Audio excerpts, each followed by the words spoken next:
find your seat for the event of your choice but can't get one that fits your desire or your budget? Well, my friends, SeatGeek has you covered. SeatGeek is the official sponsor of the Snake Sports Talk Show. With a list of over hundreds of events to choose from, SeatGeek will assure you that you won't miss your seat with the amazing view of your choice at the most affordable price. Whether it's looking for your best seat in the house of your favorite sports team, finding live concerts that get you closer to your favorite artist, or enjoying your spot at your favorite live shows, comedies, and more, SeatGeek has it all just for you. Go online to SeatGeek.com or download the app on your mobile device through Google Play and the App Store. And as a special offer before checkout, use promo code SNAKESPORTS and save yourself $20 off of your purchase of your first ticket and experience why SeatGeek is the most trusted ticketing app for your next event. Remember, that's SeatGeek.com and download the app on your phone with promo code SNAKESPORTS for $20 off and find your seat with SeatGeek.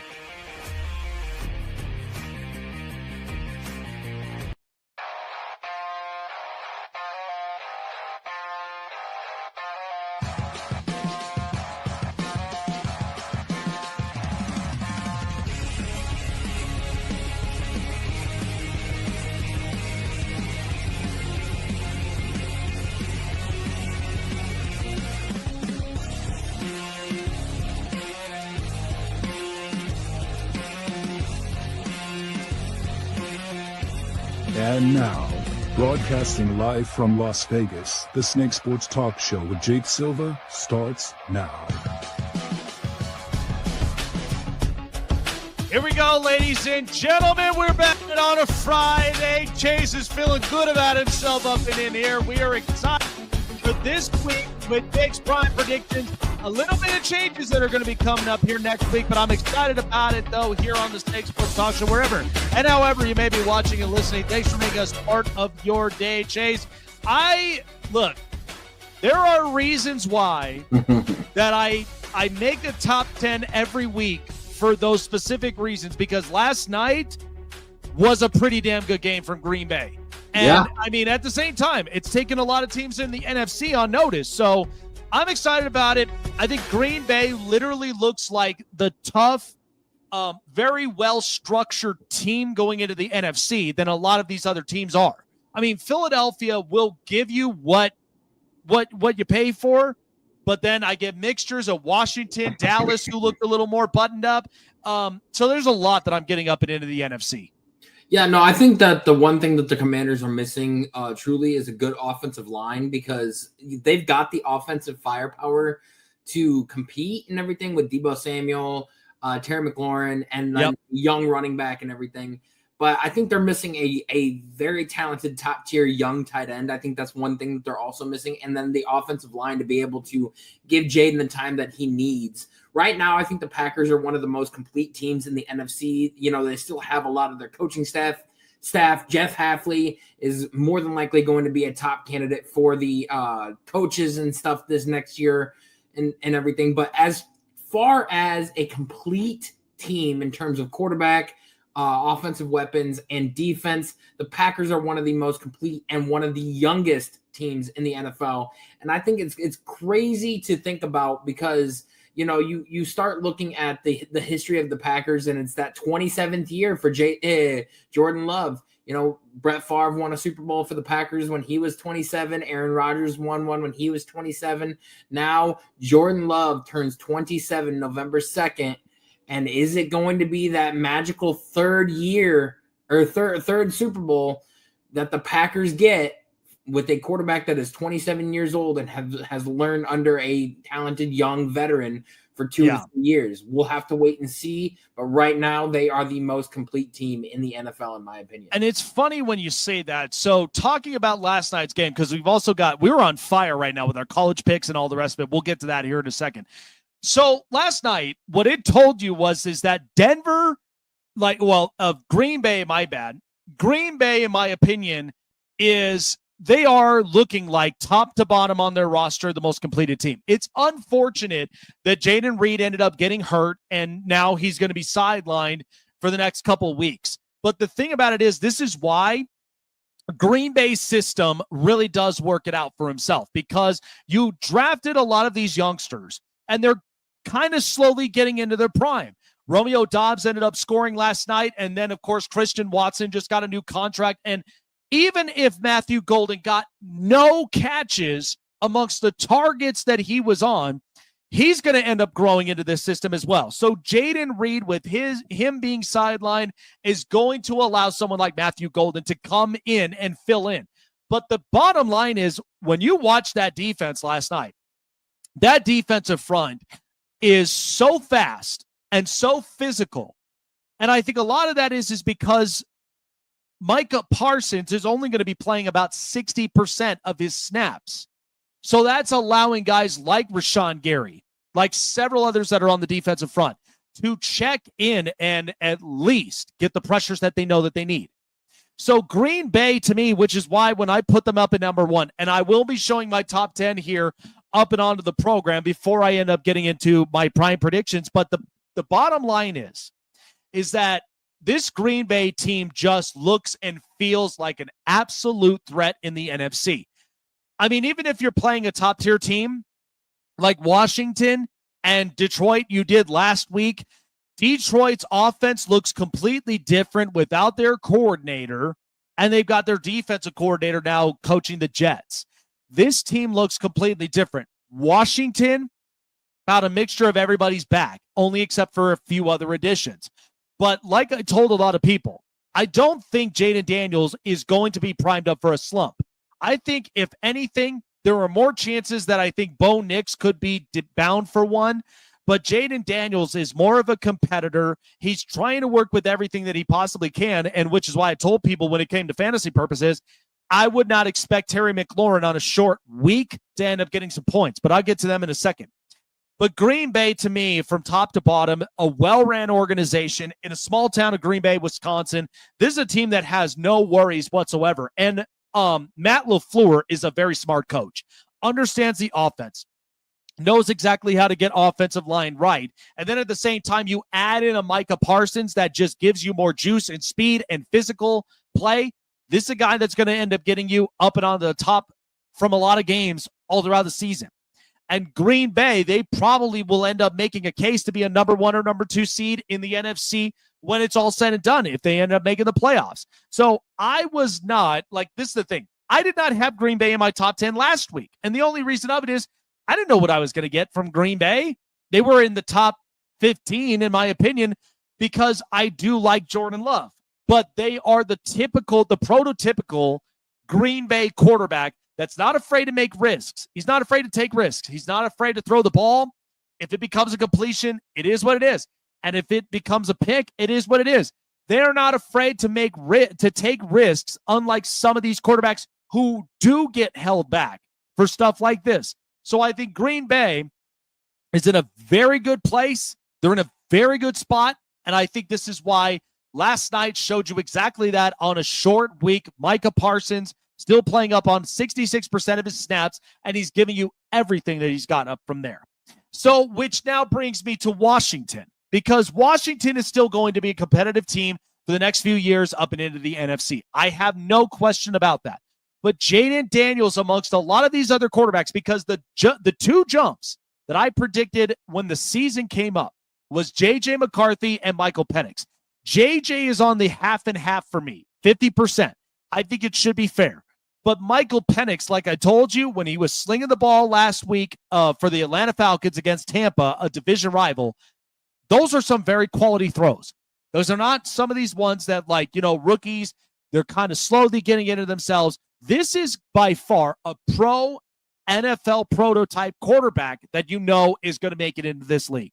So when it comes to Jayden Daniels, Jayden can play both game changer and game manager when it matters most, which is why Washington, it took everybody by surprise when they got to the NFC Championship.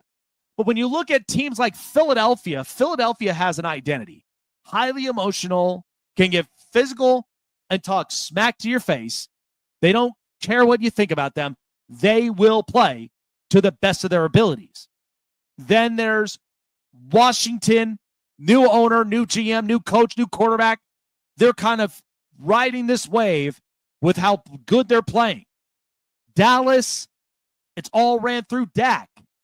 And at this point, you're watching with how this defense was. The team looked buttoned up to me.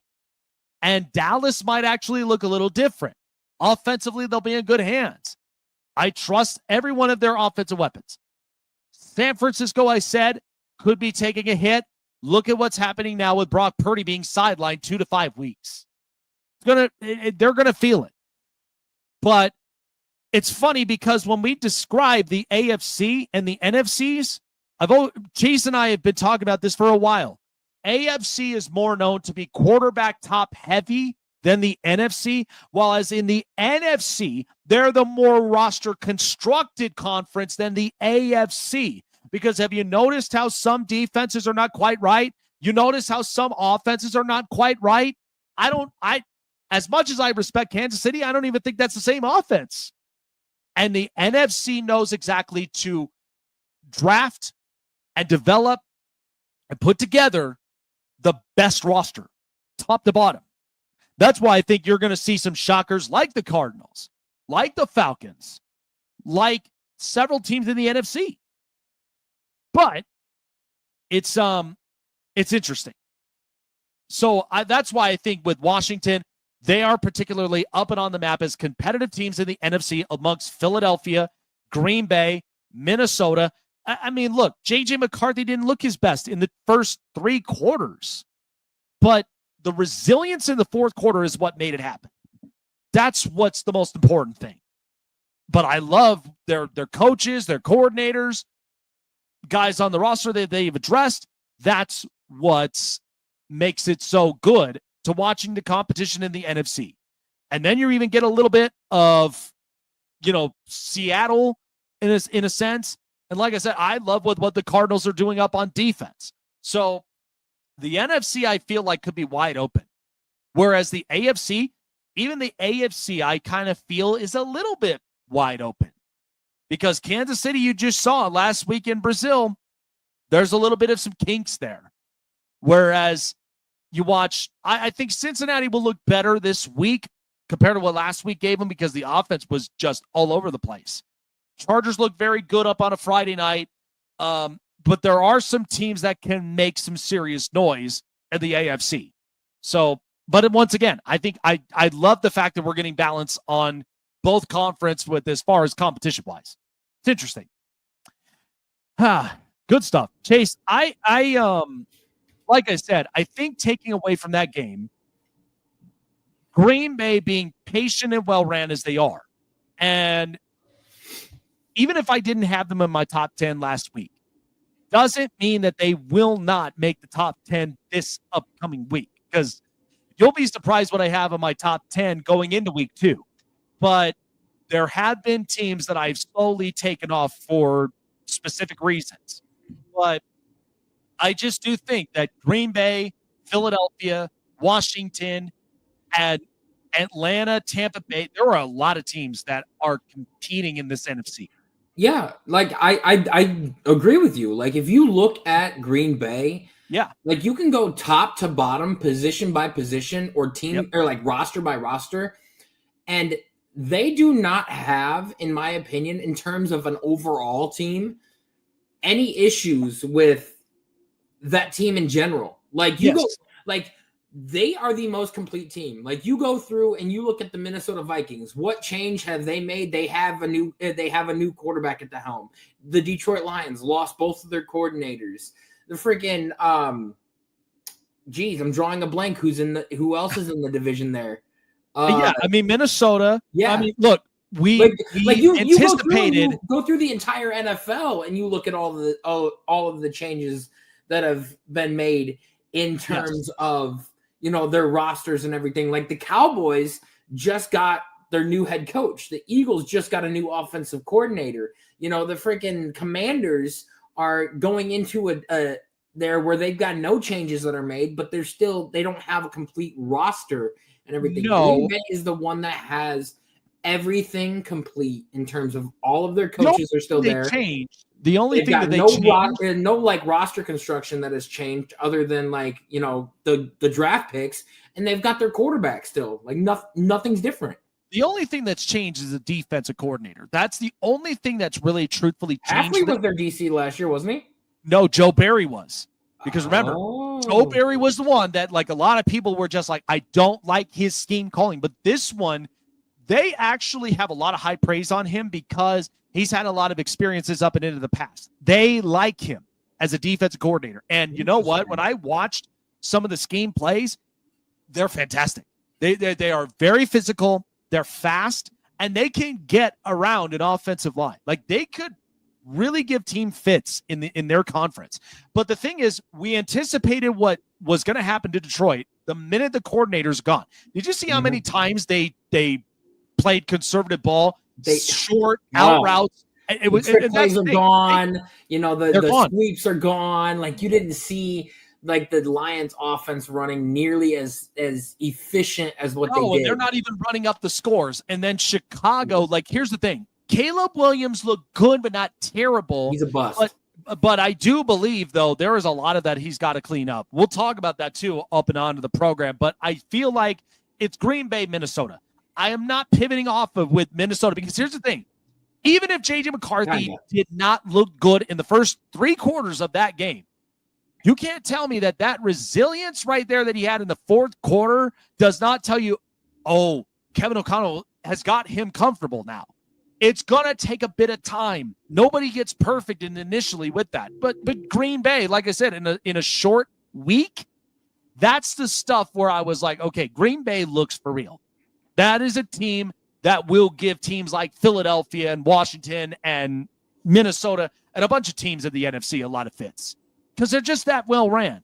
I would never, ever question them when it comes against the South because, I mean, let's face it, Carolina and New Orleans is clearly rebuilding, and the only ones that you have is Tampa and Atlanta. But that's the thing. I mean, like Atlanta and Tampa, like I'm not really too scared of. Atlanta, I liked, from their offensive side when it came to Michael Penix, but for whatever reason, what drove me crazy was how conservative that they got after he was slinging the ball. Mm-hmm. I did not like that at all. So yeah. Hopefully there are going to be a lot of changes. But don't be surprised if you see like a team like the Washington Commanders, especially like if they're in it around the trade deadline, like if they're like planning to make a push, they go for a guy like Tyreek Hill because the Miami Dolphins, I feel like, are in a massive. Well, yes, I think they're in the mix. Kansas City's in the mix because Kansas City right now is depleted on receivers, and right now this is not a good offense. I was actually kind of sorely disappointed. I love Josh Simmons. But this is not the same Kansas City offense we're so used to. And I really wanted to see him. I wanted to see Jalen Royals to see what he can do with Patrick. I've heard that he has been phenomenal during camp, phenomenal during the preseason, but you don't get to see him. You don't get to see Rasheed until 5 games from now. And then Xavier Worthy is week by week basis. Yeah. No, it's going to be interesting though. Horrible. Coming up after the break, we do have our top 10 of NFL teams going into week 2, breaking all of that down, and Jake's prime predictions. By the way, guys, we are going through a lot of exciting changes that are going to be coming up and onto the show, and I will tell you what they may be, give you a little snippets. But we know that Jake's prime predictions will still be going up and around, but we may potentially be introducing Jake's Inferno 5. Because, listen, these are a lot of games to break down. But I think having simply 5, because I started thinking about this over the course of the week because we were on fire on our college football picks. Okay, last week we went 3 for 3, and I was very happy of it. I'm really confident this weekend how we're going to look with this one because there are a lot of really good games, and some I would be taking the unders on some of their total bets, but that's more coming up next. By the way, guys, like we said, it was unfortunate. We only had 1 pick that unfortunately was out for the game. But with our good partners at Payday Fantasy, they told us disregard that because we know that was going to be a pain for everybody up and into their wallets. But we did nab the 2 picks. And so for Jake's triple play prop bets, all courtesy of our partners at Payday Fantasy because that is your go-to pick'em fantasy platform where you can pick the player, pick exactly the potential that they may go over or under in their projected stats. It's a lot of fun. I've had a lot of great reviews up from it, and we've been on fire. Last week in the Sunday night football game, Chase, we were winner chicken dinner on that game. So, yeah, we were awesome up on it. So I love the new partnership that we have with Payday Fantasy, guys. And you, too, could love what Payday Fantasy there can offer you guys. And plus, with our exclusive offer for up to 100% of deposit match with your $100, use promo code SNAKE when you sign up to get the 100% deposit match of up to $100 when you end up depositing and you end up making your picks to take on, whether it's coworker, family, whomever it may be. Go head to head. Pick your player. Pick the projection over under and win big and get paid. Check it all out here today at paydayfantasy.com. Download it as well and use promo code SNAKE for 100% of your deposit match of $100, guys. That's paydayfantasy.com, guys. Download, sign up, pick, and get paid with Payday Fantasy. Listen up, sports fans. Your favorite sportsbook, BetUS.com, is back for our 28th year of NFL action. With the industry's biggest sign-up bonus of up to 200%, BetUS offers our members the opportunity to cash in on all your favorite sports, including NFL, NBA, MLB, and more. We've also got hundreds of new casino games, including the coolest new European slots, and our live dealers are waiting for you at the table. Sign up at BetUS.com today to get into the action. BetUS, where the game begins.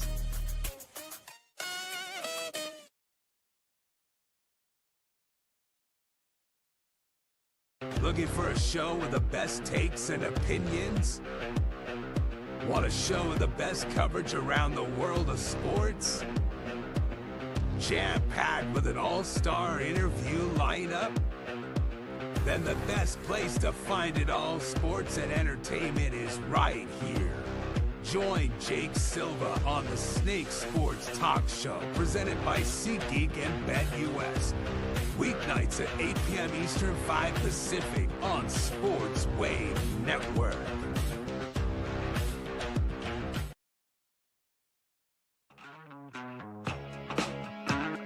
All right, so a lot of people, I will tell you, I got a lot of pushback up and onto my top 10 NFL team. Chase is about to witness this before we end up going up and into our news break from yours truly. It's going to be a lot of fun up from this one, but here we go with Jake's top 10. Let's get it going. Rank them up. Yeah, it's time. Let's go, baby. It's on time right now. The top 10 NFL teams according to Jake. Number 10. So number 10, I was telling a lot of people this, and what I've said is that I just am not moving from Minnesota. And the Vikings, what they showed you last week on a Monday, it was division rival, highly emotional game in Soldier Field. But J.J. McCarthy, even if you looked at him from 3 quarters and went, man, he's mid, he's ass. The resilience in the fourth quarter was like, man, I've seen this from Tom Brady. I've seen this from Derek Carr. I've seen this from a lot of quarterbacks who can come back up and into the fourth quarter. But defensively, what I love is that they made a lot of really good changes, folks, because that's the stuff that you know is going to be crucial before the game ends. Caleb Williams looked good, but I still think there are some things he needs to clean up. So I've got Minnesota up at number 10 here to start off our top 10. Number 9. All right, so number 9 here. This one was a little bit challenging. And so at number 9, I got the Denver Broncos. Look, you may call me crazy, but the Denver Broncos, I love their defense. Their defense shut down Cam Ward to some areas, but Cam Ward, I will say that kid can play. Chase was telling me for months that, like, look, Cam Ward is the real deal, and I got a chance to watch that up in Tennessee. But Denver's defense is legit. I did not like what they displayed up on offense, but there is time for Sean Payton to fix stuff like that because Bo Nix, 2 picks up on offense, not exactly a very good performance out on his end. But defensively, I give the Denver Broncos up at 9. Number 8. Number 8 team here in this one was Washington. And after last night, I mean, they probably could be outside looking in. They still are a very competitive team. But Washington last week against the Giants, they put up points. It was slow to begin with. But what did I tell you? Chase is my witness. The underneath throws that Jaden Daniels loves to run because he's a snap-and-go quarterback. Throw quick, or he's going to be tucking the football in and running. His connection with Deebo Samuel is really what's going to be fantasy friendly for a lot of teams or a lot of people that play. That if you got Jaden Daniels, you better hope that you got Deebo Samuel on your roster too, because you're going to get receptions, you're going to get yards after the catch. Underneath stuff really is working for Washington. I put them up at 8. Number 7. Number 7, I got to go with the LA Rams. The thing about what's good about the Rams, that defense is young. I even said this up and on the program before the week started, is that Matt Stafford, because of the injury, he's going to be a little bit slow to begin with. But Puka Nacua, Devontae Adams, Kyron Williams, these guys, this is a very good offense. But what Sean McVay's been able to do with a young defense is he's been able to really come up with different plays and schemes that would really help for these young guys to play. This Rams defense can be very scary for down the stretch. I got him up at 7. Number 6. Okay, just because they lost up on prime time on a Friday night game, I still got the Kansas City Chiefs. You'd be thinking I'm crazy if I don't have them at top 10. Listen, Pat Mahomes did Pat Mahomes things. The offensive line didn't give him a break. They didn't even utilize Isaiah Pacheco the best way that they usually do. And the run offense, the red zone offense was just piss poor horrible. It wasn't even good to begin with. I think a lot of that was on Matt Nagy. I think they would clean themselves up, come into a competitive game at home against the Philadelphia Eagles. I would probably see Kansas City rebound themselves. I don't know if they'll win that game because Philadelphia is all high emotions. But I thought Patrick Mahomes looked pretty good. And so here's the team now I got up at Number 5. I got the LA Chargers up from here. Look, it's no question whatsoever. You saw a completely different offense from Justin Herbert, and he was throwing to everybody. Quentin Johnston, 2 scores. Ladd McConkey with a few catches and a first down. And by the way, kudos to Keenan Allen for, at his age, getting 7 catches and a touchdown score. Like, this is a completely different revamped offense. And the defense, by the way, they played situationally good. Even if Patrick Mahomes, who is just that good in the conference in the AFC, the Chargers held up the run. They've also locked down a bunch of weapons, and they played containment. Even if they gave up 21 points in that game, it is not a bad way that you want to end up. And I think being a top 5 team just like that, situational play, I love what I saw from the Chargers this past weekend. Number 4. Okay, number 4, in my opinion, I'm putting the Baltimore Ravens up from here because Lamar Jackson, that was not on him in that game against Buffalo.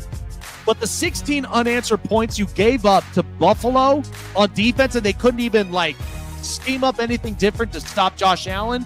And if it wasn't for the fumble from Derrick Henry, that team would have snuck away with a win. It's unfortunate that this happened with the Baltimore Ravens. But listen, here's the bright side. Green is really good. The edge rusher, Malachi Starks, and a lot of guys, listen, the offense can really blow you up. They're playing Cleveland this weekend. That's going to be interesting because watching DeAndre Hopkins, watching Mark Andrews, and watching a lot of these offensive players, and even for Zay Flowers, this offense is for real. They can run up the scores, but they just got to be able to play containment for the rest of the season. Number 3. Number 3, it's no question, Buffalo Bills. That was an exciting game all the way up from there because Josh Allen, the only thing that scares me about the Bills is Josh Allen has to wear a cape again. He has to go and put the ball in his hands, play superhero ball, and get the Bills back into the play. That's the one thing that scares me about all season long with the Bills. Because if you're continuously leaning on Josh Allen to win you games, and the defense that gave up 40 points to Baltimore, who was running up the score, that scares me a lot. But I love Buffalo's offense. I mean, watching Josh Palmer get a couple catches, Khalil Shakir, Keon Coleman, by the way, really looked good. James Cook got a rushing touchdown. Buffalo's offense, I think, looked really good. But once again, I feel like in a lot of these rushing games, they're just so heavily reliant on Josh Allen. Number 2. Number 2, I got the Philadelphia Eagles up from this one. Listen, the only thing that knocks the Philadelphia Eagles is they are still looking for a corner 2. But here's the thing. Why I have them at 2.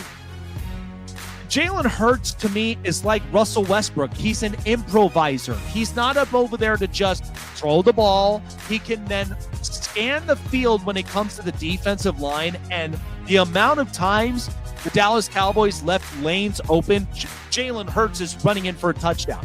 He is an improviser for a reason. This is why Philadelphia does not always be dependent on Jalen Hurts with throwing the ball or any of that. They expect him to put the ball in his hands and just take control, don't turn the ball over, and just be an improviser. But again, there's some stuff to clean up. If Jalen Carter was not out of that game, totally different story when it comes to yards against them on the run.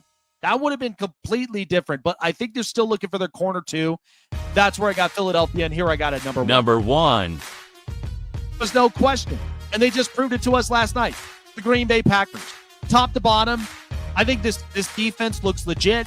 Micah Parsons and Jordan Love, by the way, even if Jaden Reed is out for the next couple weeks, they got that rookie from Texas, Matthew Golden. Romeo Doubs comes away with a touchdown catch, and then you've also gotten you got Christian Watson, who you re-signed. You're keeping him. But by the way, Kraft, the tight end, looks really, really good. So defensively, they are doing well. I would not anticipate them to not go and get a corner in the trade deadline just to at least help and solidify their defense fully. But I would expect Green Bay to really get fit into the NFC. They didn't make my top 10 last week. They're making my top 10 this week. There you go. There you go, Chase. Vikings, Broncos, Washington, LA, Kansas City, the Chargers, Ravens, Bills, Eagles, and the Packers. He's shaking his head right now, and I'm just like, okay, look. I disagree. Like the Eagles at 2, that was not an Eagles team that it's like I could sit there and say, wow, this team is great. Like they lost their OC, they're getting a new one, and they are one CD Lamb catch away from being 0-1 right now. I think you are right. This list, move everybody down 1, take the Eagles out of 2, and put them right in between the Commanders and Rams. I listen, I understand what you're going with that. But the only thing that bailed Philadelphia is Jalen Hurts being an improviser. If you didn't have that, then I would have definitely narrowed down Philadelphia. I said it. The Philadelphia Eagles is CeeDee Lamb dropping 4 passes. But listen, I've already said, I even said that on the program last week. If CeeDee Lamb did not drop the amount of catches that he did that were crucial, Dallas would have completely taken over that game. And I probably would have had Philadelphia at 5 or 6. Okay. But the thing about it is they are very competitive. All right. And if it wasn't for Jalen Carter doing what he did to Dak, and then he's out for the game, we would not be seeing the rushes from Javonte. I think Javonte would have had 1 score, not 2. But I would see Miles Sanders not play the way that he did either. So that's why I'm like, I think there's still some things to clean up. I'm giving them at least a pass this week because they still, you heard me. I said they still got to get that corner 2 right. But I think after that, they are a competitive team. If this week against Kansas City, if they folded so bad against Kansas City, then you're going to hear me all week. You're going to hear me like, okay, they're definitely not the same team. But remember, top 2, like after the Bills, like remember this list is interchangeable. That's what I'm saying. I know I get that. I'm not kidding when I tell you. You put the Eagles over the Buffalo Bills, who were down by 20 points and came back and won against the Baltimore Ravens. Like you, But Chase, do you know how many people are coming after my head when I don't have the Tampa Bay Buccaneers in the top 10? I am at 11. Tampa Bay Buccaneers. I have them at 11. Like Fuck the Tampa Bay Buccaneers. I'm more worried about the fucking Buffalo Bills over there at sitting at 3, dude. But look, I could go. you I could be can't totally sit fine there with and this tell list me. You the cannot rest of the sit there way, and tell me. except that- that number 2 spot is what's bugging me. Look, you cannot sit there and tell me that you did not enjoy watching Josh Allen just take the ball into his hands and literally score 16 unanswered points against That's Baltimore. what I'm saying. Number 3, dude. Like, come on. Look, it was a score fest, okay? And it was week 1. Look, so the only reason is because I loved both of these offenses. Defenses were trash because, look, it was a tale of different halves between both those defenses. Baltimore was running all over their throats, okay? And if it wasn't for Baltimore pulling back, not pivoting up on defense like they should have, Baltimore had no business winning that game. But once again, it just goes to show you. You can sit here and blame the defense and everything, but Do you know who I am have? going to blame Lamar. Do you know who I have in the top? Here's the reason why I'm going to blame Lamar and everything, because at the end of the day, when you have a 20-point lead and you lose 40-41, who has the ball getting ready to drive you down the field to win? Okay. Your quarterback. And I get that. Who had the ball ready to drive their team down the field to win for Buffalo? Yeah. The MVP. Yes. But is it Lamar's fault that Derrick Henry fumbled the ball? Is it Lamar's fault that the defense shelled for 16 points? Is that his fault that they didn't get? Because again, I'm just saying it this way. Lamar Jackson can't play both positions. No, None of these quarterbacks can play both. agree. This is not here's the thing. Flip the sides around. Is it Josh Allen's point? Is it Josh Allen's fault that the defense completely shelled and they had no answer for Lamar in that first half? That's not Josh's fault. They came at him with full frontal force and they cannot figure it out. And you're at home. But what was the reason the Buffalo Bills came back and won? Is because Josh Allen had to play hero ball. That's the only way. Because Lamar couldn't do it. This is the fact. No, but this is the fact. Play hero ball. Yeah, no, but here's the thing, though. We were having a conversation about this, is that it's so hard to convince Baltimore to stop running up the score and holding the lead.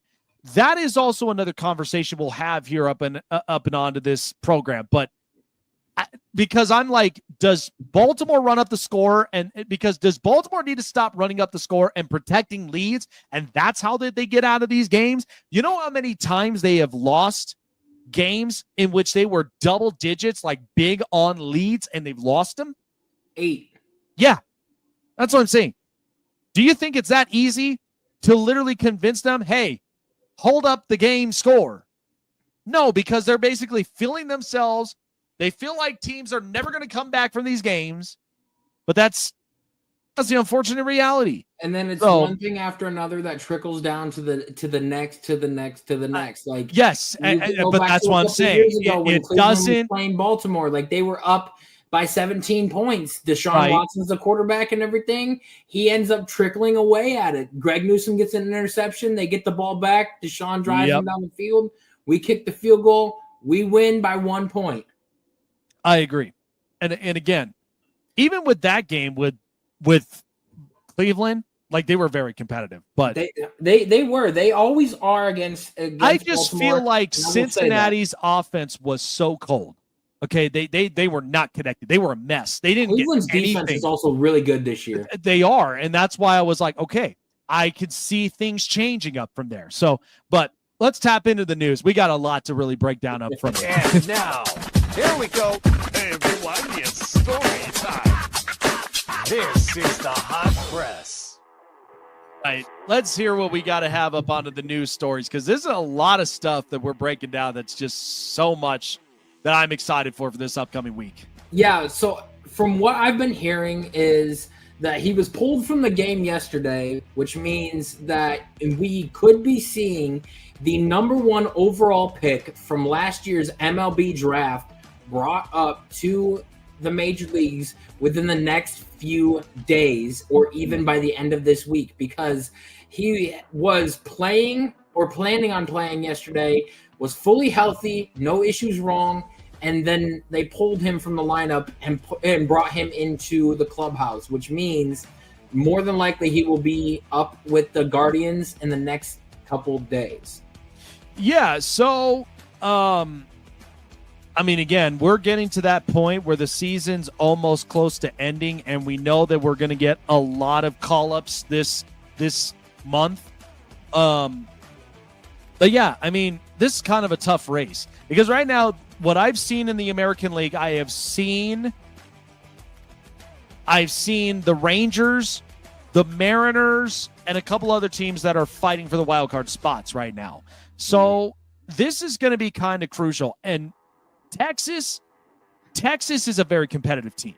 And all that it's going to take is for them to get up and on a hot streak and then eventually make their way to where, you know, they face up the first opponent, and depending on who that opponent is, they could seriously make a case for that. So yeah. I'm excited for it, but it should be interesting though along the way. I am definitely excited, and the Mariners actually took over first place in their division right now. The Astros are in the wild card spot, leading the lead for the top wild card spot. And then it trickles down. Guardians are 3 games out of the current wild card spot, and we'll see what happens there. Yankees are now in second place in their division. Blue Jays have the lead in the division.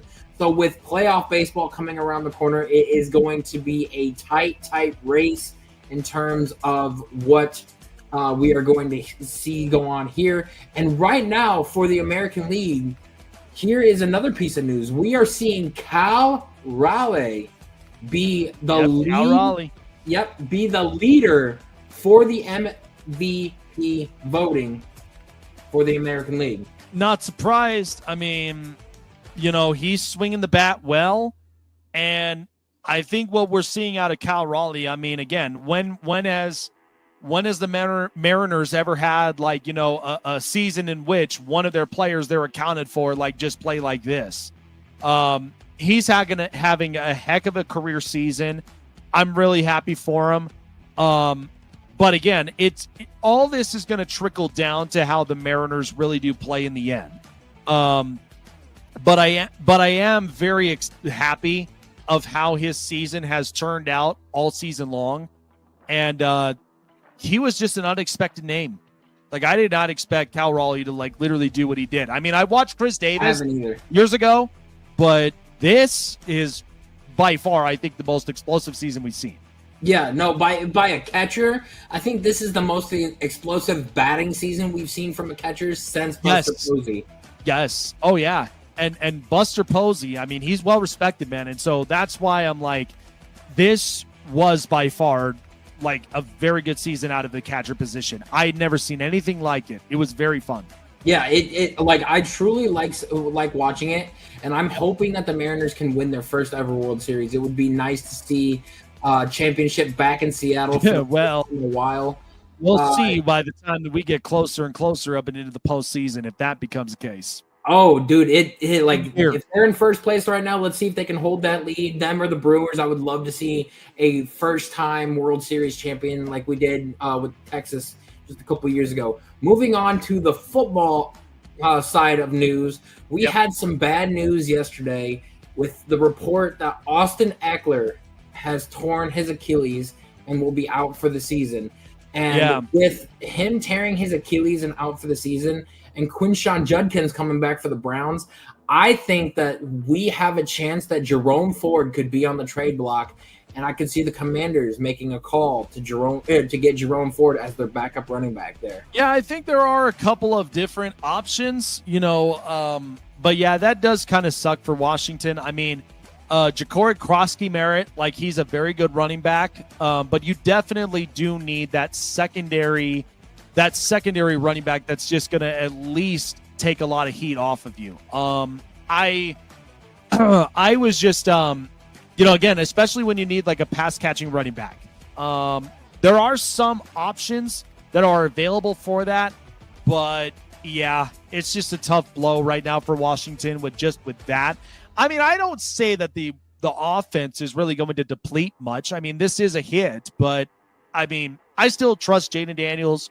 He'll still end up, playing exactly his game, even if he has to do half rushes, half of those that he gets those underneath throw. That's what I'm saying. For fantasy owners that have both Jaden Daniels and Deebo Samuel, I could see Deebo coming up and into packages as well, where there's going to be, some spread offenses, swing routes, and even just, a lot of these checkdowns, because that's going to be really crucial for the Commanders moving forward. Yeah, I think it'll be very huge and very crucial. And, let's move on to the college football side of things, okay? We have seen that one of the top coaches or top, candidates for head coaching over the past few years has been Lincoln Riley. And we have seen how dominant he's been in producing quarterbacks into the NFL.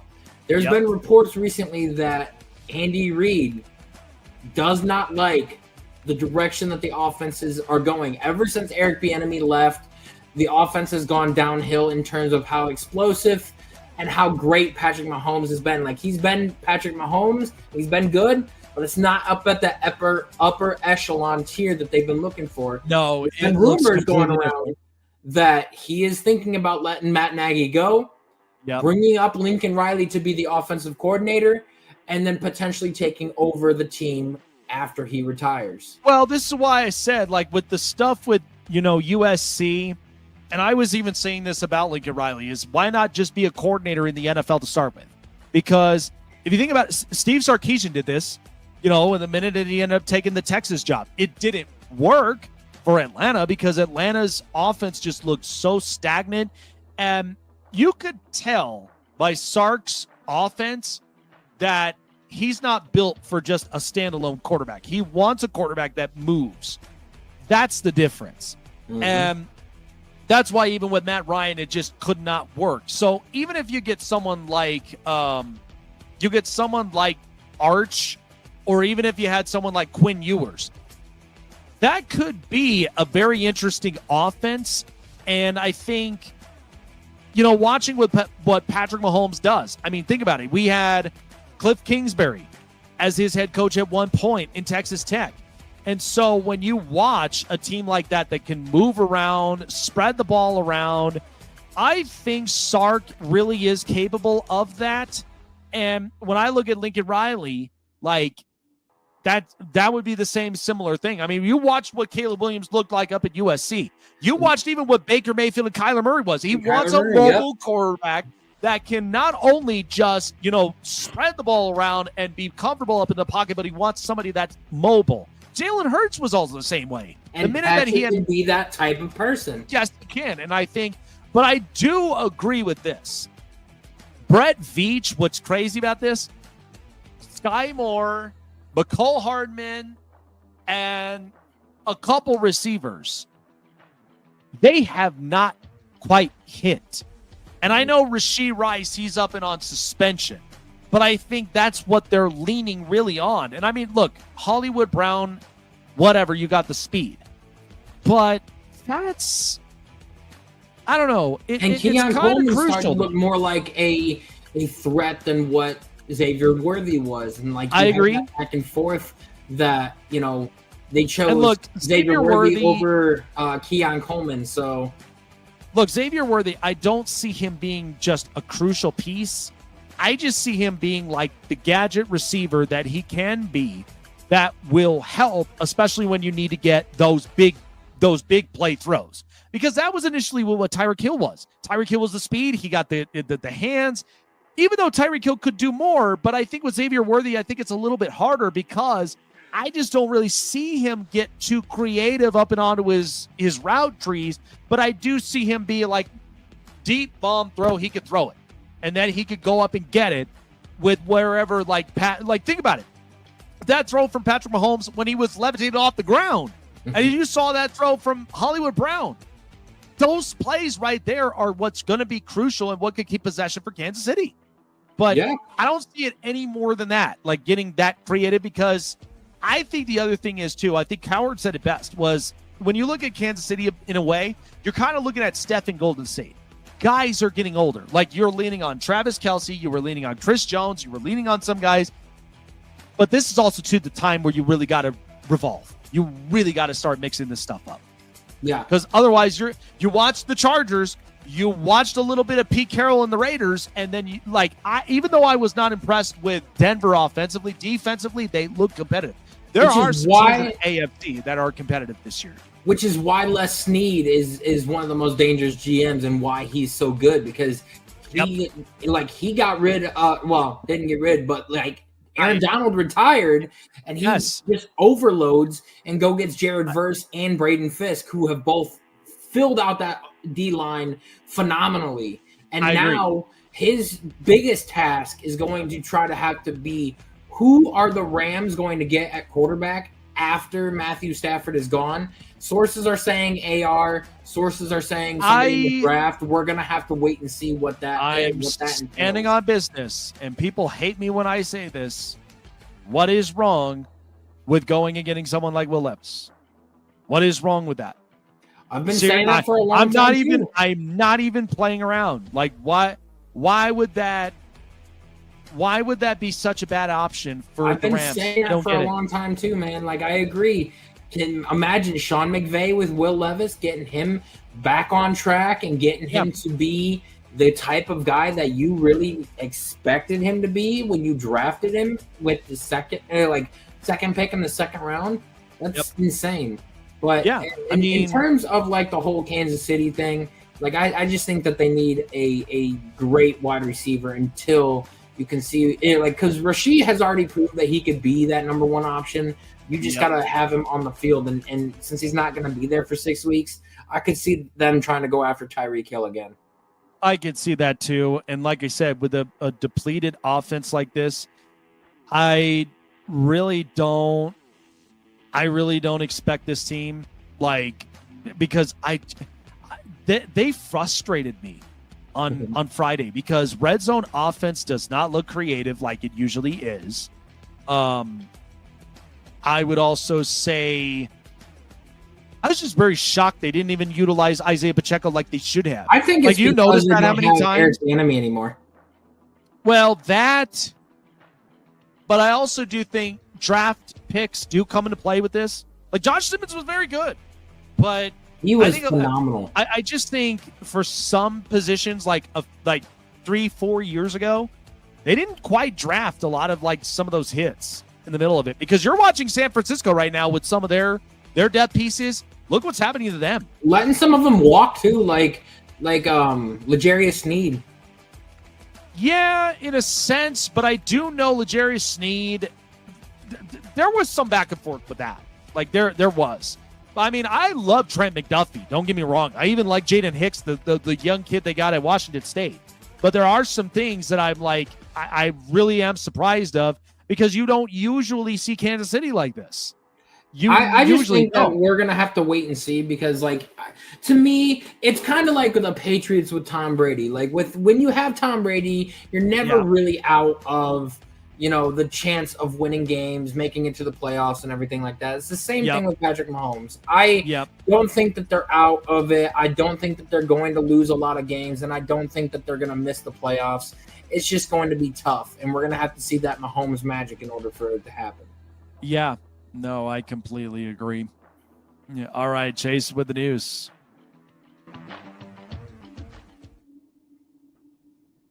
And now, here we go. Hey, everyone, it's story time. This is the Hot Press. Hot Press. I know, for real. Actually, I low-key really do like how we came up with our Hot Press up from there. We definitely got to thank the media team just for doing that. So again, we're changing this up.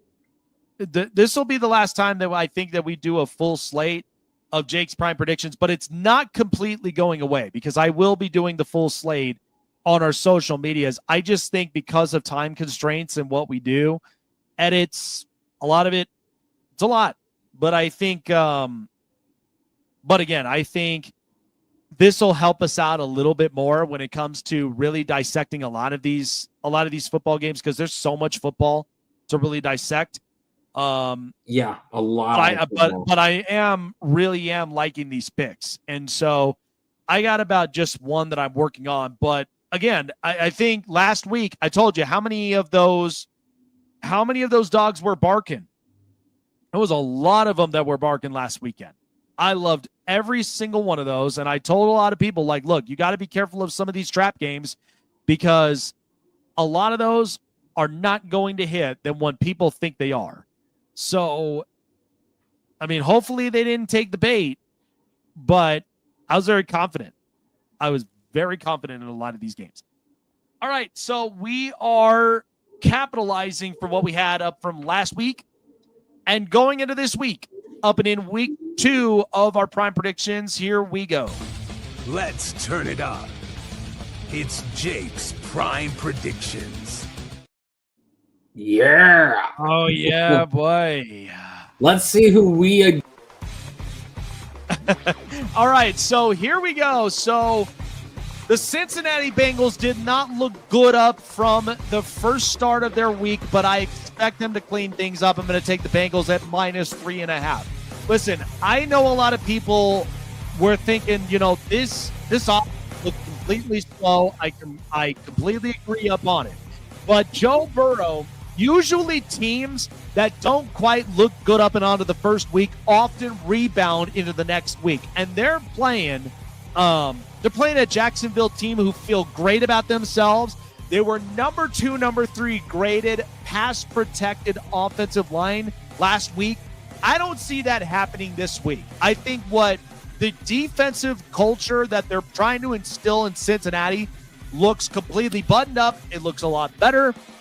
I like with what I saw from just defensively. Offensively, though, they're going to get things rolling. I'm going to take Cincinnati comfortable up and at home to win the game against Jacksonville 27-20. Listen, that offensive clinic that you saw from Dallas last week is not a fraud. I'm going to take the Dallas Cowboys to cover -5.5. And best of all, you are at home against another division rival who, unlike the Philadelphia Eagles when you were on the road in Philly, they didn't perform well against their division rival against Washington. I'm going to take the Cowboys to win up and into this game. The Giants just look completely dysfunctional up and on offense. I mean, no Andrew Thomas. Evan Neal looks like a complete bust. And by the way, Russell Wilson continues to be a shell of himself as he's getting past his prime. And I don't think, the Giants fans understand this, but it was so traumatizing watching Russell Wilson look completely mid last week, and then watching Daniel Jones at home against the Dolphins light it up and put 33 points. How do you think Giants fans are feeling right now? They're losing their minds. I'm taking the Cowboys because defensively, they looked very good against the run. Offensively, I think CeeDee Lamb, you're going to watch him. I think he's going to be one of my good picks right up from there when it comes to receptions. I see CeeDee Lamb get much more reliable. I don't think he'll have a performance like he did last week, but I'll take the Cowboys to cover and win 30-17. Okay, just because the Chicago Bears lost last week at home against a division rival and the resilience from J.J. McCarthy last week doesn't mean I don't believe in their defense. I'll take the Bears at +6.5. The difference maker of it is that since Chicago's defense last week, when they played up in the first 3 quarters, they were getting after J.J. McCarthy. So defensively, I had no problems and had no concerns. However, Detroit played everything, small ball. And just because, when you watched a lot of those completions for Jared Goff, that's not from beyond 5 yards. That was definitely below it. And what I think is happening is that the coordinators look just completely conservative. And I think that's going to give them a lot of fits when the Bears are coming up into town and they're knocking those away. I'm going to take Chicago on the road to really, and by the way, this is a revenge tour for Ben Johnson And Ben Johnson's going to basically try to prove to himself, look, I'm the guy. I'm the guy who was the architect that put together that offense there for Dan Campbell. Dan Campbell is a culture coach, but this is where he's going to feel a lot of the pain. 23-21, Bears covered it at 6.5. All right, I'm going to listen, the Tennessee Titans, as much as that game was for Denver, where Denver was horrible, I'm going to take the Titans plus 5.5. And look, they're at home. They're in Nashville. And what was the takeaway of it? Cam Ward can play. Okay, don't kid yourselves. Cam Ward can run. He can throw. He can make those connections. I think the Titans will be all right here up and into this game. And to me, I think Cam Ward, and with the defense, what they put together against Bo Nix, they converted 2 interceptions against Bo Nix. The Titans defense is not completely off. But I do think that the Rams were a little slow to start with because Matt Stafford was dealing with that lingering injury he came back from. I'm going to take the Titans points with the Rams, though, however, winning the game, but I do not trust the 5.5 up from the Rams. After the performance I got from last week, I'll take the points from Tennessee, but the Rams win 24-21. Okay, I know somebody asked about it. Here you are. The Patriots, I'm going to take the plus 1.5. Listen, that was a competitive game. Even though that we didn't get much from Drake May, I think that's just the start of Mike Vrabel really trying to get things together. Look, the Patriots, even if they lost that game last week against the Raiders at home, it doesn't mean that this team won't get better as progressions start. But, man, Miami, they're on the road. And Miami just needs to figure out their offense because a lot of guys are up and onto the hot seat. Don't be surprised a bit that Mike Vrabel comes in, plays spoiler, and just makes it worse for Dolphin fans. I mean, they couldn't generate anything on offense. The offensive line right now is kind of deteriorated. They're trying to fit up for speed. I just think that this is so dysfunctional of the Miami Dolphins. I'm going to take the Patriots to cover and win 24-23 on the road in South Beach, Miami. So I'll tell you what, the takeaway from the games last week, Buffalo had to rely on Josh Allen winning the game. But how about that Jets offensive line holding down Pittsburgh? I'm going to take the Jets points plus 6.5. They actually did pretty good for me. It's one thing to come off of a week where you were giving guys like TJ Watt and the rest of that Pittsburgh defense a lot of fits, where Justin Fields, how good did he look last week? He's throwing the ball, slinging it left and right, looked a lot better up on offense. I love what I saw from that offense from the Jets. I think they might try to give Buffalo's defensive fits holding them back, but I do believe, though, Josh Allen will do the job. I think they come away with a win. So I got the Bills winning 27-24, but after what I saw from the Jets are going to be just fine. I mean, even if they go 0-2, this is not a bad 0-2. This is going to be a team that is just, they got fire in their bellies, they're hungry, and they're going to be a team that I know is going to go up on a streak at some point. 27-24, Buffalo wins, but I take the Jets covering the points. So the offense was a little bit slow for Seattle last week, but I'm going to take the Pittsburgh Steelers minus 2.5 up at home. Listen, Aaron Rodgers, even if you didn't believe that offense looked good last week, Aaron Rodgers did exactly what he did. 4 touchdown passes, no interceptions, and especially with the amount of yards he threw against that Jets defense.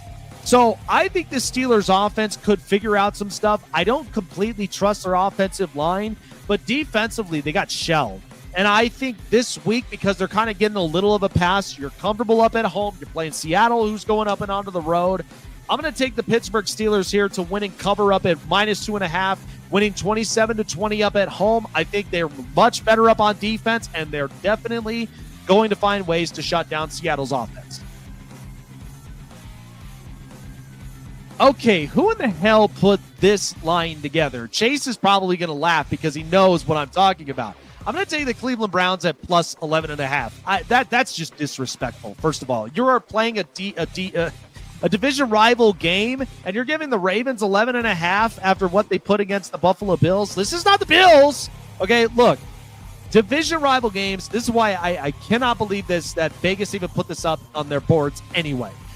Cleveland's defense actually came up and played very, very well, holding up Cincinnati to 17 points. Offensively, they couldn't get anything going. Now, the question mark is Joe Flacco, the rest of them. We know Quinshon Judkins is up and into the air, but the Browns were playing a lot of physicality football. So, which is why I think covering the game makes a lot of sense for me. Eventually, Cleveland is going to have to come narrowing down with their offense at some point.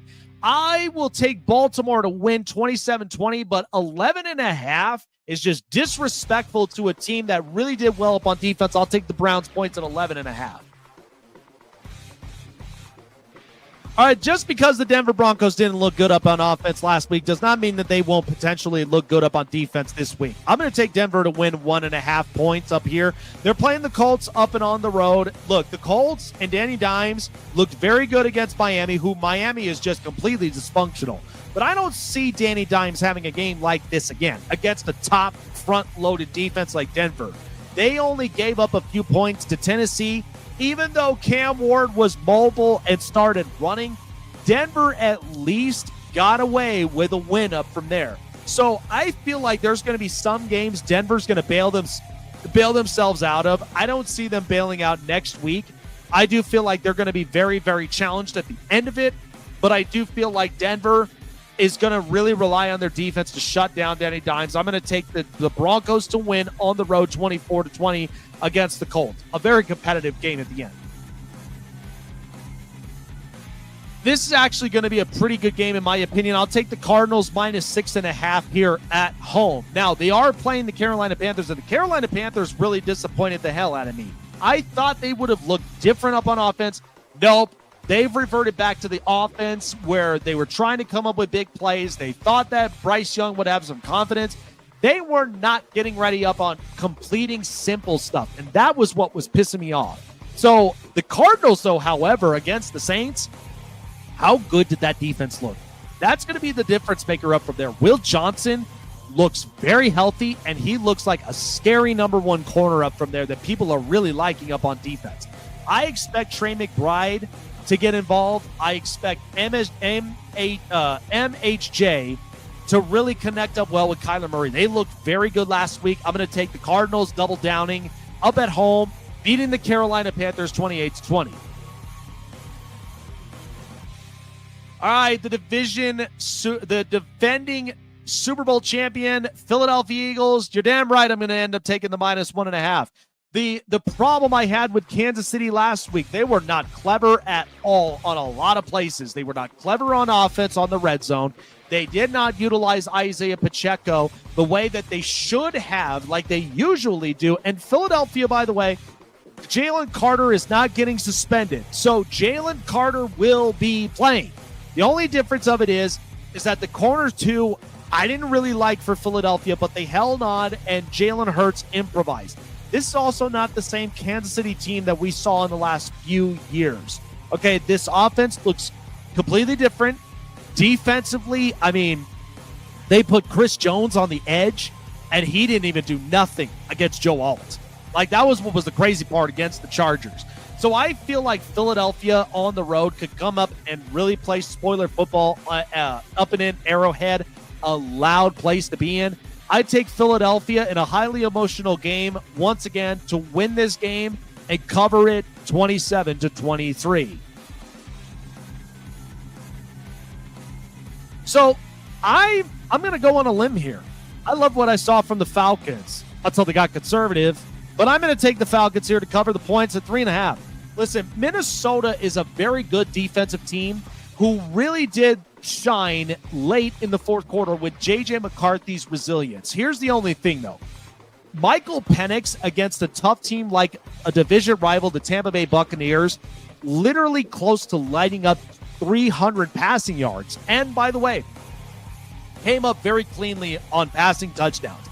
He is a guy that could really utilize a lot from Bijan Robinson and the rest of the offensive weapons. And, by the way, Drake London and Darnell Mooney are cleared to play. They are ready to play. I love what I saw from how Michael Penix ended up playing this weekend. So I'm going to take the Falcons to cover the points and win against Minnesota on the road, 27-24.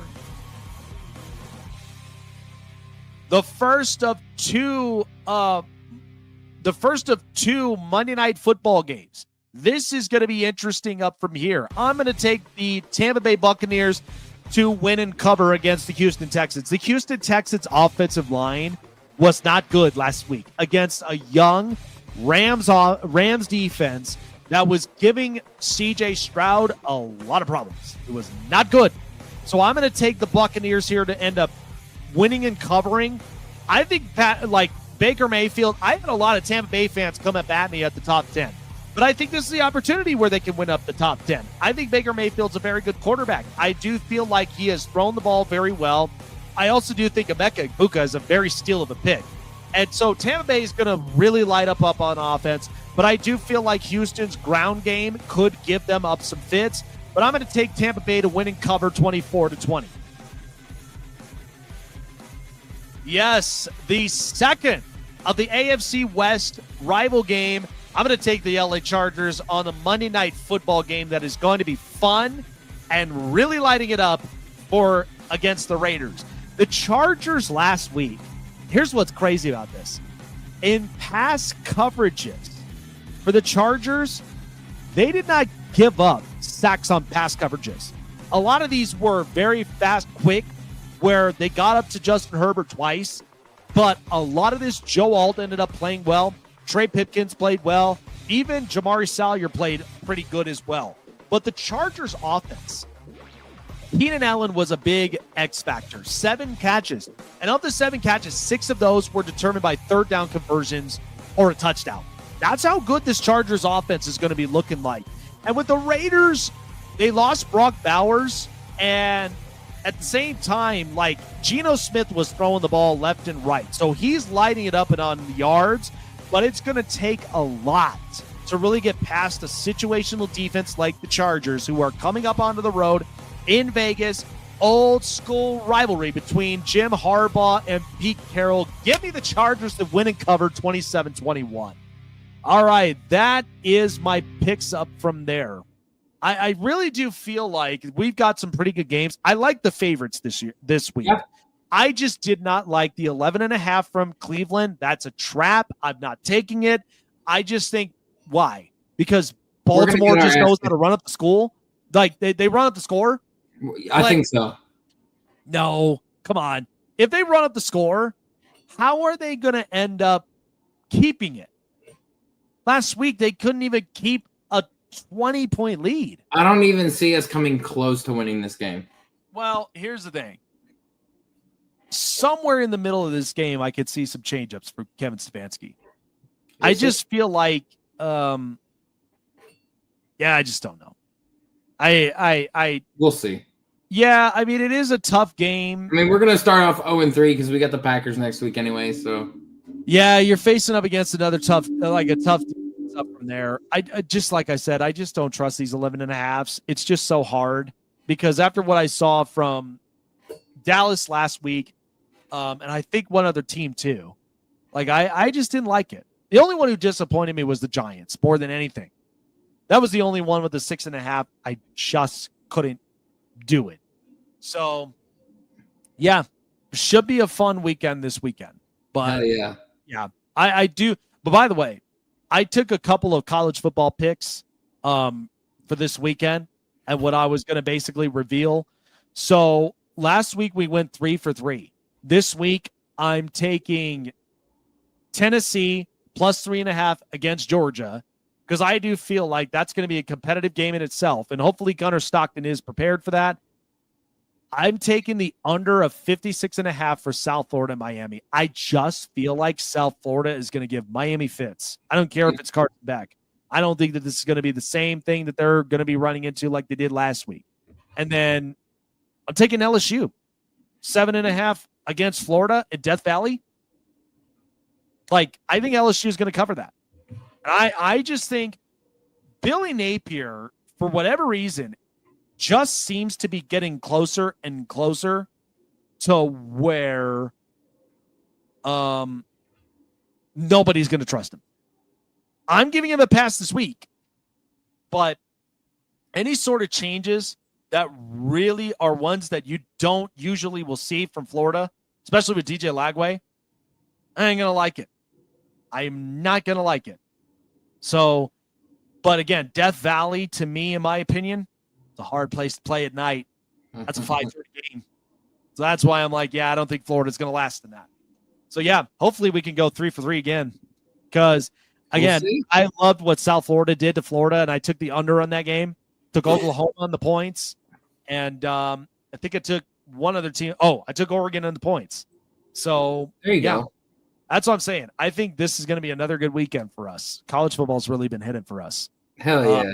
Yeah. But I appreciate it, man. Appreciate everybody for coming up onto the program this week.